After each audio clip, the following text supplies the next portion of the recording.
बिस्मिल्लाहिर्रहमानिर्रहीम। अस्सलाम वालेकुम दोस्तों, अप टू डेट इन्फो पे खुश आमदीद।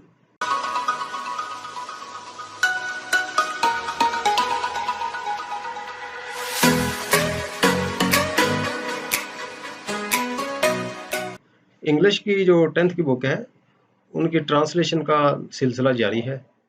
4 चैप्टर्स की हम ट्रांसलेशन कर चुके हैं, तो आज हम 5वां चैप्टर स्टार्ट करेंगे।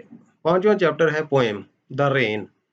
तो पोएम की जो है पेपर में समरी आती है या दूसरी चॉइस होती है कि उसकी आप एक्सप्लेनेशन भी कर सकते हैं रेफरेंस और कंटेक्स्ट के हवाले से। तो आज मैं आपको दोनों तरीके बताऊंगा कि किस तरह आप इसको लिख के मैक्सिमम मार्क्स हासिल कर सकते हैं। तो शुरू करने से पहले जिन दोस्तों ने अभी तक मेरे चैनल को सब्सक्राइब नहीं किया वो काइंडली सब्सक्राइब कर लें और साथ ही बेल आइकन पे भी प्रेस कर दें ताकि आइंदा भी इस तरह की आपको लेटेस्ट अपडेट्स मिलती रहें। और अपने दोस्तों के साथ, स्टूडेंट्स के साथ भी शेयर करें ताकि ज़्यादा से ज़्यादा स्टूडेंट इससे फ़ायदा उठा सकें। तो चले चलते हैं समरी की तरफ। जी तो अजीज़ तलबा, ये है चैप्टर नंबर 5 द रेन।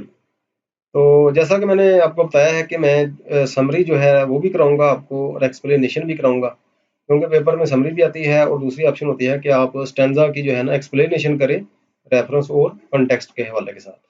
तो मैं दोनों चीज़ें कराऊंगा, लेकिन इससे पहले ये जो ट्रांसलेशन है टेक्स्ट की वो मैं आपको करा दूं ताकि आपको इसकी मुकम्मल तौर पे समझ आ जाए, बैकग्राउंड समझ में आ जाए कि वो शायर क्या कहना चाह रहा है। जी, तो ये पहली लाइन है, I hear leaves drinking rain. I hear leaves, मैं पत्तों को सुनता हूँ, ड्रिंकिंग रेन, पीते हुए बारिश का पानी। पत्तों को सुनने से मुराद यह है कि जब बारिश का पानी जो है पत्तों के ऊपर गिरता है तो गिरने की जो आवाज़ होती है वो शायर सुनता है, उसकी बात कर रहा है कि आई हियर, मैं सुनता हूँ, लीव्स पत्तों को, ड्रिंकिंग रेन पानी पीते हुए बारिश का।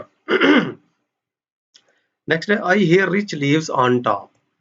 तो मैं जो जरहेज पत्ते होते हैं टॉप सबसे ऊपर, उनको सुनता हूँ। उनके ऊपर जब पानी गिरता है बारिश का तो उसकी जो गिरने की आवाज़ होती है वो सुनता है शायर। गिविंग द पुअर बीनेथ, और उसके बाद ये जो टॉप वाले पत्तियां होती हैं, ऊपर वाले जो पत्तियां होती हैं, फिर वो जो नीचे पत्ते होते हैं पुअर, जो इसको कम जरहेज आप कह सकते हैं, तो उनको फिर वो पानी नीचे मिलता है। ड्रॉप आफ्टर ड्रॉप, कतरे के बाद कतरा, यानी कि एक एक कतरा करके ना वो नीचे वाले पत्तियों पे गिरता है। TISS a sweet noise to here. तो शायर कहता है कि ये बहुत ही स्वीट शोर है सुनने के लिए। शोर कैसा है? पानी का जो शोर होता है, बारिश के पानी का जो पत्तों के ऊपर गिरने का शोर है ना, पोएट उसको स्वीट नॉइज कहता है। ये एक बड़ा सा स्वीट सा शोर है। These green leaves drinking near, इस तरह ये जो ग्रीन लीव्स हैं, पत्तियां हैं, वो करीब से पीती हैं। कैसे? यानी कि ऊपर वाले पत्तों से जब पानी नीचे वालों को गिरता है तो वो पास पास ही होते हैं पत्तियां, तो इस तरह वो जो है करीब से पानी पीती हैं। सेकंड पैराग्राफ है, and when the sun comes out, और जब सूरज तुलू होता है, निकलता है, after this rain shall stop, तो उसके बाद जब रेन स्टॉप हो जाती है, बारिश रुक जाती है, ए वंडरस लाइट विल फिल, तो फिर क्या होता है, एक हैरान कुन अजीब सी जो रोशनी है वो वहां छा जाती है, भर जाती है। ईच डार्क राउंड ड्रॉप, और हर चीज जो डार्क है, स्याह है, राउंड है, गोल है, या ड्रॉप है, या कतरा है, वो सारी चीजें जो है ना वो रोशनी से भर जाती हैं, यानी कि हर तरफ रोशनी छा जाती है और सूरज की जो किरणें हैं वो हर चीज पे चमकती हैं। शायर ये कहना चाह रहा है। और नेक्स्ट कहता है, I hope the sun shines bright. तो शायर कहता है मुझे उम्मीद है कि सन शाइन्स, सूरज चमकता है, ब्राइट, पूरी आब के साथ, आबो ताब के साथ। मीन उसके कहने का ये मतलब है कि जब बारिश हो जाती है तो हर चीज जो है ना धुल के साफ हो जाती है, और उसके बाद जब सूरज निकलता है तो वो हर जिस जिस चीज पे अपनी रोशनी बिखेरता है तो वो चमकती है। तो it will be a lovely site, तो फिर ये बहुत ही प्यारा नज़ारा होगा। प्यारा नज़ारा कैसे होगा कि जब सूरज की किरणें हर चीज पे पड़ेंगी, वो चमकेंगी, वो शफाफ नजर आएंगी, तो ये बहुत ही दिलफरेब और पुरकशिश नज़ारा होगा। तो ये अजीज तलबा इसकी ट्रांसलेशन थी जो मैंने आपको करा दी है। ये पढ़ के आपको आइडिया हो गया होगा कि शायर जो है ना इस नज़म में क्या कहना चाहता है, कि उसने बारिश की बात की है, पहले स्वीट जो नॉइज़ है उसकी बात की है, बारिश के पानी का जो गिरने का शोर है वो उसको स्वीट कहता है। फिर उसके बाद कहता है जब बारिश रुक जाएगी, सूरज निकलेगा, अपनी रोशनी बिखेरेगा, तो हर चीज़ चमक जाएगी, दमक जाएगी और यकीनन ये एक बहुत ही दिलकश नज़ारा होगा। तो अब करते हैं इसकी समरी। तो समरी जो है वो मैंने कोटेशन के साथ दी है। कोटेशंस लिखें तो मैक्सिमम बल्कि ज़्यादा अपना मुकम्मल मार्क्स भी मिल सकते हैं, तो इसलिए मैंने ये भी शामिल की हैं। तो ये बहुत ईज़ी है, साथ मैंने उर्दू तर्जुमा भी दे दिया है, ताकि अगर स्टूडेंट्स को इंग्लिश की सही तरह समझ ना आए तो वो यहाँ से देख सकते हैं। जी, तो स्टडी करते हैं। This is one of the beautiful poems of WH. Davis. तो ये डब्ल्यू.एच. डेविस की खूबसूरत नज़्मों में से एक है। थ्रू दिस पोएम, इस पोएम के ज़रिए, इस नज़्म के ज़रिए, वी कम टू नो, हमें पता चलता है, the difference between rich and poor, मीर और गरीब के दरमियान जो फ़र्क है। इन द फर्स्ट स्टैंजा, पहले स्टैंजा में या पहले मिसरे में, the beauty of watching and listening of rain falls in heart. तो जो खूबसूरती है देखने की और सुनने की, किसकी? बारिश की, बारिश के कतरों की जो है ना खूबसूरती, और पानी जो है पत्तियों के ऊपर गिरता है या हम उसको गिरते हुए देखते हैं, वो सुनाई देती है हमें। द पोइट सेज, द शायर कहता है, दैट फर्स्ट रेन फॉल्स, कहता कि पहले जो है ना जो रेनफॉल होती है, बारिश होती है, on the leaves on the top, कहाँ? जो टॉप पे पत्तियां होती हैं, बारिश के जो कतरे हैं वो पहले कहाँ गिरते हैं? जो सबसे ऊपर पत्तियां होती हैं उनके ऊपर। Afterward this rainfall comes down, इसके बाद ये जो बारिश है, ये बारिश का पानी है, वो नीचे आता है। जो नीचे वाली पत्तियां होती हैं, बीनीथ होता है नीचे, नीचे वाली जो पत्तियां होती हैं उनके ऊपर गिरता है। दस द अपर लीव्स, इस तरह जो ऊपर वाली पत्तियां हैं, represent the rich class of the society, वो सोसाइटी की या मुआशरे की जो रिच क्लास है, जो अमीर लोग हैं, उनको रिप्रेजेंट करते हैं, उनकी नुमाइंदगी करते हैं। एंड लोअर लीव्स, और नीचे वाली जो पत्तियां हैं, रिप्रेजेंट्स द पुअर क्लास, जो गरीब तबका है मुआशरे का, उनकी नुमाइंदगी करती हैं। क्योंकि हमारे मुआशरे में आप देखते हैं कि जो अच्छी चीज़ें होती हैं, वो सबसे पहले जो रिच लोग होते हैं वो हासिल करते हैं। महंगी चीज़ें होगी, अच्छी चीज़ें होगी, वो हासिल करते हैं और उसके बाद वो चीज़ें गरीबों तक पहुँचती हैं। तो इस तरह ये बारिश की अपना बारिश के साथ और पत्तियों के साथ जो है ना पानी का गिरना जो है, इसके साथ शायर जो है ना, ये हमें फ़र्क बयान कर रहा है कि मुआशरे में भी ऐसा होता है। फिर ये कोटेशन है, rain is not only drops of water, ये जो बारिश होती है ये सिर्फ पानी के कतरे नहीं होते, it is the love of sky for earth, बल्कि ये आसमान की ज़मीन के लिए मोहब्बत होती है। They never meet each other, तो वो कभी एक दूसरे से नहीं मिलते, but sends love this way, इस लेकिन इस अंदाज से वो अपनी मोहब्बत का इजहार करते हैं या एक दूसरे को बेचते हैं।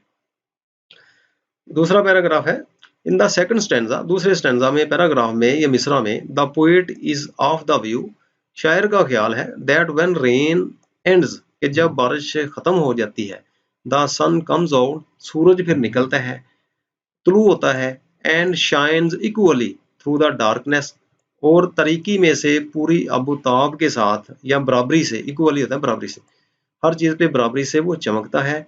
And everything looks neat and clean, और हर चीज़ जो है ना वो साफ और शफाफ नजर आती है। इनफैक्ट हकीकत में, थ्रू दिस पोएम, इस पोएम के जरिए, the poet wants to give the lesson of equality, शायर जो है ना वो मसावात का, बराबरी का लेसन देना चाहता है, सबक देना चाहता है। सेम लाइक सन, बिल्कुल सूरज की तरह, शाइन्स ऑन एवरीथिंग, जो कि हर चीज पे चमकता है, ऑफ द वर्ल्ड, दुनिया की, विदाउट एनी डिस्क्रिमिनेशन, बगैर किसी फर्क के, यानी कि बगैर किसी इम्तियाज के, जैसे सूरज जो हर चीज के ऊपर चमकता है, इसी तरह शायर जो है ना वो हमें लेसन देना चाहता है कि मुआशरे में भी मीर और गरीब में फ़र्क नहीं होना चाहिए, बल्कि सब इंसान बराबर होने चाहिए।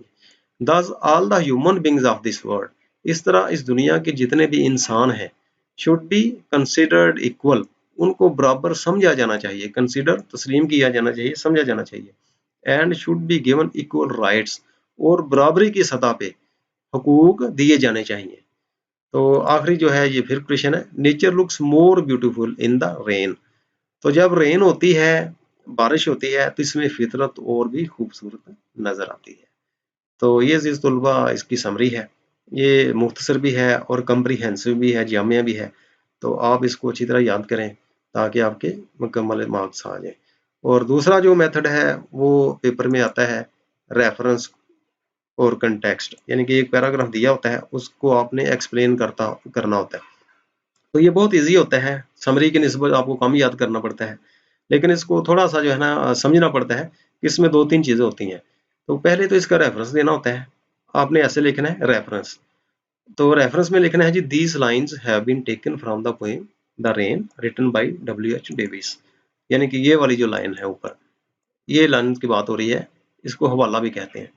कंटेक्स्ट जो स्याको सबाक होता है उर्दू में जिसको कहते हैं, कंटेक्स्ट में आपने जो है ना जो पोएम है उसका एक मरकजी ख्याल देना है, ओवरऑल जो आइडिया है यानी कि शायर क्या कहना चाहता है वो बताना है। तो आप पढ़ेंगे तो आपको पता चल जाएगा इस पोएम का। In this poem the poet wants to convey the message of equality.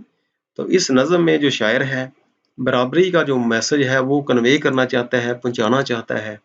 Of rights यानी कि हकूक की जो बराबरी है ना उसका पैगाम, अमंग रिच एंड पुअर, गरीबों और अमीरों के दरमियान। सोसाइटी की जो क्लास है ना, अमीर और गरीब, उनके दरमियान जो इक्वालिटी होती है, हकूक की जो बराबरी होती है, उसका पैगाम देना चाहता है through the representation of the sun, सूरज की नुमाइंदगी के जरिए या सूरज के जरिए, शाइनिंग ऑन एवरीथिंग जो कि हर चीज पे चमकता है, ऑफ द यूनिवर्स कायनात की, इक्वली बराबर, एंड विदाउट एनी डिस्क्रिमिनेशन और बगैर किसी इम्तियाज के। यानी कि कंटेक्स्ट में वो कहना चाहता है कि इस नज़म में जो शायर है ना वो सूरज की मिसाल दे के हमें समझाता है कि जैसे सूरज दुनिया की हर चीज़ पे बगैर किसी फ़र्क के, इम्तियाज के चमकता है, इसी तरह मुआशरे में जो अमीर और गरीब लोग हैं इन दोनों को बराबरी के हकूक मिलने चाहिए और उनमें कोई फ़र्क नहीं होना चाहिए। तो आगे जो है ये लाइन्स जो दी गई हुई हैं ये वाली, इनकी एक्सप्लेनेशन की गई है। एक्सप्लेनेशन कैसे करनी है कि ऐसे स्टार्ट करना है, in these lines poet explains, in lines में, इन सत्रों में शायर वजाहत करता है दैट व्हेन रेन एंड्स, के जब बारिश खत्म हो जाती है, the sun will come out and will shine equally through the darkness, कि सूरज फिर तुलू होगा और तरीकी इसमें से, और हर चीज पे जो है ना वो चमकेगा और हर चीज जो है ना वो साफ और शिफाफ नजर आएगी। लुक नीट एंड क्लीन, हर चीज साफ और शिफाफ नजर आएगी। It says that is strange light will be spread in the universe, फिर कहता है कि एक अजीबोगरीब किस्म की जो लाइट है वो कायनात में फैल जाएगी, which will be an attractive scene, जो कि बहुत ही दिलकश और पुरकशिश नज़ारा होगा। इन फैक्ट हकीकत में poet hopes for the equality of rights, कि शायर जो है ना वो हकूक की बराबरी की उम्मीद रखता है अमंग रिच एंड पुअर, अमीरों और गरीबों के दरमियान। तो ये अजीज तुलबा, ये मैंने आपको रेफरेंस, कॉन्टेक्स्ट और एक्सप्लेनेशन जो है इसका भी तरीका बता दिया है। अगर आप इसको थोड़ा समझ लेते हैं, करते हैं, तो इसमें जो है ना आपके पूरे मार्क्स आएंगे। तो नीचे ये मैंने उर्दू में भी दे दिया है, ये जो मैंने रेफरेंस कॉन्टेक्स्ट है इसको उर्दू में भी बयान कर दिया है ताकि आपको आसानी से समझ आ सके। और मजीद बरा अगर किसी चीज़ की समझ नहीं आती आप इसको बार बार देखें, और फिर भी कोई चीज़ पूछने के मतलब रिलेटेड हो, कोई मीनिंग समझ में नहीं आता या कोई कंसेप्ट समझ में नहीं आता, तो आप कमेंट करके पूछ सकते हैं। और इसके साथ साथ ये मेरा व्हाट्सएप नंबर है, इस पे भी आप रब्ता करके पूछ सकते हैं। तो इससे पहले जो मैंने पोएम करवाई थी ट्राई अगेन, उसका लिंक भी मैं इस वीडियो की डिस्क्रिप्शन में दे रहा हूँ। तो जो दोस्त वो पोएम करना चाहें तो वो भी यहाँ से कर सकते हैं। तो नेक्स्ट फिर नई वीडियो के साथ हाजिर होऊंगा अगले चैप्टर के साथ। तो तब तक के लिए अल्लाह हाफिज़।